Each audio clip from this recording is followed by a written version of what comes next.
Welcome to the Deep Dive, your shortcut to being truly well-informed. Today we're heading to Lisbon, Portugal. Specifically, we're looking at its incredible rise as a major European tech hub. It really is quite the story. Yeah. Our mission really is to unpack how this city, steeped in history, famous for its culture, suddenly became this super dynamic tech ecosystem. We want to explore the strategies, maybe some surprising facts, and just what makes it so attractive for tech folks globally. And we're drawing on a pretty detailed 2025 guide that really digs into this whole phenomenon. Exactly. So just to kick things off, here's a fact that really grabbed me. Lisbon was named the European Capital of Innovation in 2023. Mm-hmm. Quite an achievement. I mean, seriously, how does a city known more for Fado and trams become this tech powerhouse? What's the underlying story here? How did that pivot happen? It is a remarkable transformation, and I think the speed is what's genuinely astonishing. If you look at the bigger picture, the investment pouring into Lisbon's startup scene, Yeah. well, it's been explosive. Explosive how? We're talking a 30% annual increase in investment in its startup ecosystem every year since 2016. 30%. Wow. Yeah, and that's double the European average. So this Yeah. isn't just random luck. It shows a really smart strategy, leveraging that lifestyle appeal to basically become a talent magnet. Other cities are definitely watching. Okay, so what does that look like on the ground now? Right now, you've got around 25,800 engineers just in the greater Lisbon area. It's an ecosystem valued at about $2.5 billion, supported by 45 accelerators and over 935 startups. It really shows how quality of life itself can be a growth engine, not just the money. Okay, that kind of growth, sustained like that, Yeah. it doesn't just happen, right? So let's get into the strategy. What's the government's secret sauce? What specific policies did they roll out to, pave the way for all this talent and investment? You're spot on. It was very deliberate. Portugal basically realized that attracting top people, human capital, was going to be the key. So they built this really comprehensive framework, maybe one of the best in Europe, for bringing in international tech talent. Comprehensive how? Like, what programs are we talking about? Well, it's not just one thing. It's how they work together. For instance, you've got the Tech Visa program. Okay. This makes it much easier for Portuguese companies to hire skilled people from outside the Schengen area. So think US, India, Brazil. Right, simplifying the bureaucracy. Exactly. You need a bachelor's degree or 5 years of specialized experience and some level of language skill. Portuguese, English, French, or Spanish works. Okay, that makes sense. What else? Then there's the really popular one, the Digital Nomad Visa, the D8, launched back in October 2022. Ah, yes, I've heard a lot about this one. It's aimed squarely at remote workers, freelancers, people working for companies outside Portugal. The main thing is you need to show a monthly income of at least 3,480 sims. Which is, what, 4 times their minimum wage? Precisely. So it targets, relatively high earners who are globally mobile. Plus you need health insurance, proof of accommodation, the usual. And this lets you stay long term. Well, there are 2 options. A temporary one, up to a year, or a residency visa. And that's the one that can actually lead to permanent residency, even citizenship, after 5 years. Interesting. And for founders. Right. There's the startup visa. This is for innovative entrepreneurs from outside the EU or EEA who want to launch their tech business in Portugal. Does that require a big investment? No, and that's the interesting part. It's not about bringing cash. It's about the idea, the innovation potential. You do need to get accepted into a certified incubator and have a solid business plan, though. So incredible incentives. It almost sounds, a bit too perfect.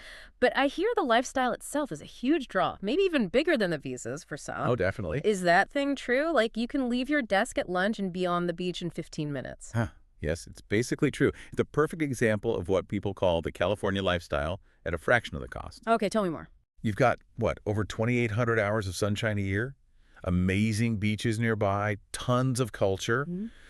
It really allows for a work-life balance that's hard to find elsewhere. It's a genuine selling point. And the cost part, is it really that much cheaper? It is, yeah.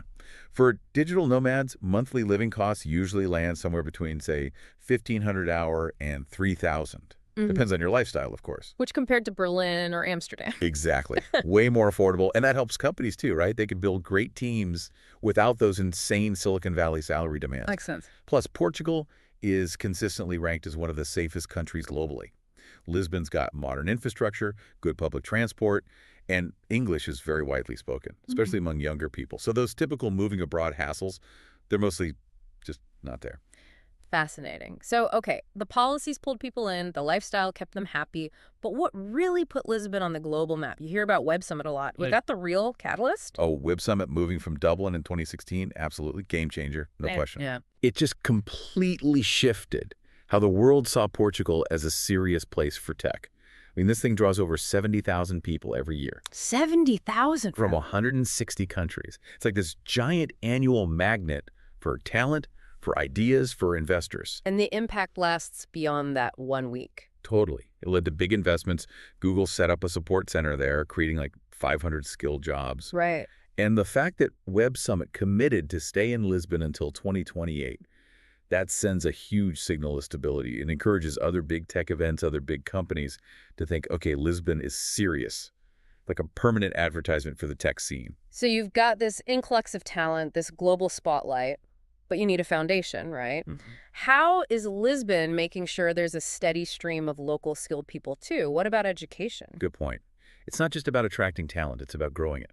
Portugal has invested heavily in technical education. They actually have one of the highest rates of engineering graduates per capita in Europe. Really? Which institutions? Well, places like Instituto Superior Técnico, University of Lisbon's tech labs, they have strong links with industry, offering R&D support, incubation services. It creates this smooth path from university into the tech world or into starting your own thing. And beyond universities. Yeah, you've got coding boot camps popping up too, like Academia de Código, Lowagon. They fill specific skill gaps, offer faster training routes, and they attract international students as well, which adds to the mix. And the language thing helps too, I imagine. Massively. English proficiency is really high, especially among younger folks. Plus, lots of people speak French and Spanish. So for companies wanting to serve multiple European markets, Lisbon's kind of ideal. Communication is just easier. Okay, so let's bring it all together. What does this look like in terms of actual companies setting up shop? And how are the startups doing? Is it just hype, or are they really flourishing? Oh, it's real. 2024 is actually a record year. 34 major tech companies open operations in Portugal. 34? Like, whoo. Big names. NASDAQ, Richemont, Gorgeous. Wow, okay. Why Lisbon for them? They often cite a few key things. One is the time zone. It's great for collaborating with both the Americas and Asia. You get that overlap. Ah, that's a practical point. Huge technical advantage for global teams, right? Yeah. Enables almost 24-hour development cycles. Then there's access to talent at competitive rates, the government support we talked about, and just the ability to scale operations. Any specific examples? Sure. Datadog opened an engineering hub in 2022. Yeah. Richemont's building a big tech center, planning to hire like 350 people. So serious corporate investment is happening. And the startup side, you mentioned funding earlier. Yeah, the ecosystem has really matured. They pulled in $840 million in VC funding just between 2015 and 2022. That's a tenfold increase. Tenfold. Yep. And you have government-backed funds too, like 200 million. It's a 200 million in co-investment fund. Basically, the government matches private VC money, which really helps de-risk early-stage stuff. Smart. Take some pressure off. Exactly. Plus, there's this huge support network, over 160 incubators and accelerators. Hub Criativo do Oviedo is massive, like 35,000 square meters. Startup Lisboa helped launch Bounce, which then raised $12 million. So real success stories coming out. Definitely. And Lisbon's getting known for specific areas too. Fintech, enterprise software, sustainability tech, gaming. It's attracting specialized talent and innovation. Okay, so talent, capital, community. Yeah. What about just plain old geography? Does Lisbon's location itself offer specific advantages, being a gateway? Absolutely. It's kind of uniquely positioned. First, being in the EU gives seamless access to that huge single market. That's table stakes almost. Right. But then you add the historical and language ties to Brazil, to parts of Africa, other Portuguese-speaking countries. Yeah. Suddenly you've got easier access to another 250 million potential consumers. That's a big deal. Hadn't thought of that angle. And physically, infrastructure. Yep. Modern airport, direct flights everywhere. And the digital infrastructure is top-notch. Widespread fiber optic, 5G rolling out. Connectivity isn't an issue. Plus, business-friendly policies, decent tax rates for startups, political stability, rule of law. It all adds up to a pretty low-risk, attractive package for businesses. It paints a very compelling picture for companies. But what about the people in the ecosystem? What's the community actually like to be part of? Beyond the sunshine and the pastel de nata? Yes, beyond the custard tarts. The community feel is actually one of its biggest strengths, people say. It's described as really collaborative, very welcoming. Even with all the growth, it hasn't become impersonal. Apparently not. It seems to have kept this sort of tight-knit feel even while being super international. Newcomers say they can build connections pretty quickly through all the meetups, events, even just informal chats. So quite open. Very. It's a truly global mix. People from all over Europe, the Americas, Asia, Africa. That diversity itself fuels innovation, right? Mm. Brings it to different perspectives. And there's support networks too, like Startup Portugal, expat groups. They help people settle in, handle the admin, find their feet socially, makes the move much smoother. Okay, let's touch on the money side for individuals again. Taxes. I know the old NHR regime caused a buzz and then it changed.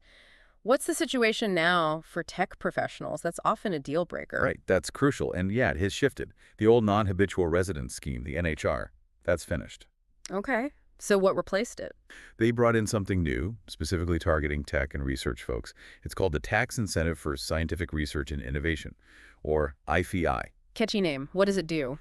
Basically, for qualifying professionals, people really involved in R&D, innovation activities, it offers a flat 20% income tax rate on their Portuguese earnings. 20% flat. That's still pretty attractive compared to many places. Exactly. It's a more targeted approach, designed to keep incentivizing that high-value talent Portugal wants to attract and retain. And how does that balance with salaries? Are they keeping pace?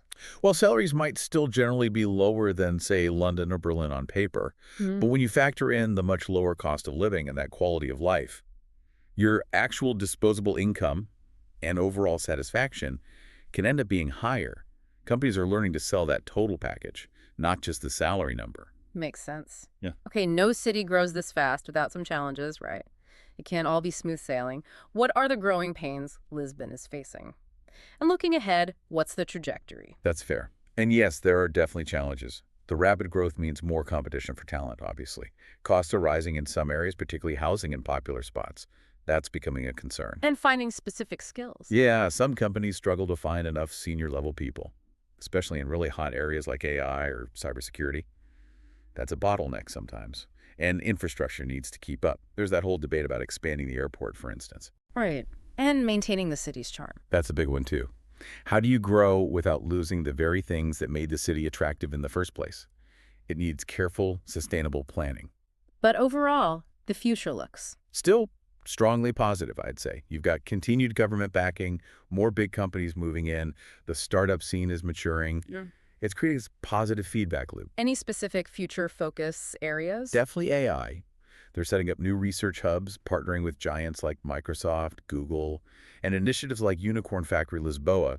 Their stated goal is to launch Europe's next tech giants. So the ambition is definitely there. So safe to say Lisbon's here to stay as a tech hub. I think so. With remote work being so normal in tech now, Lisbon seems perfectly placed to grab an even bigger slice of Europe's talent pool. The question isn't if it can compete anymore, it's more about how quickly it can scale everything up to meet the demand. We've covered a ton today. From those smart government visa programs, the incredible quality of life combined with lower costs, the huge impact of Web Summit, building that talent pipeline. Right, and that vibrant global community field. Yeah, it's clear Lisbon didn't just luck into this. It was, well, engineered, thoughtfully put together. It really is a fascinating case study in how a city can reinvent itself. Mhm. There's a quote from an engineer who moved there that I think sums it up perfectly. He said, "In Lisbon, you're not just building the future of tech, you're living it."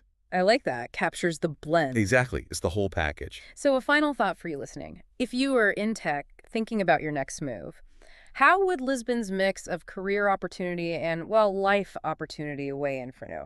What's the unexpected perk of a place like Lisbon? Maybe the culture, the nature, that community. Feel what would matter most to you. Something to think about.